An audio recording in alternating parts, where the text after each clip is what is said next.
Jalalpur Sylhet Sunamganj highway রোডের Jalalpur primary স্কুলের সামনে আজকে বাস এবং সিএনজির সরাসরি সংঘর্ষ হয়। আমি জালালপুর প্রাইমারি স্কুলের সহকারী শিক্ষক।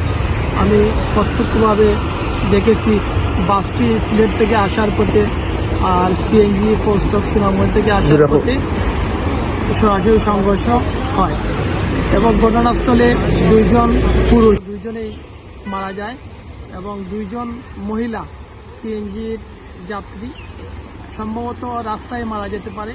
আমরা কোনোভাবে ওদেরকে উসমানী মেডিকেলে পাঠিয়ে দিয়েছি। আমাদের ধারণা এই বাসের একজন মহিলা বলেছে বাসের চালক মোবাইল ফোনের মধ্যে ছিল। এই সুবাদে আমরা বুঝতে পারি হয়তো বাসের চালকের এই দোষ সম্ভবত। আর আসলেও আজকের এই যে ঘটনা অত্যন্ত হৃদয় বিদারক। আমি বলার মতো সেই ভাষা আমার নেই।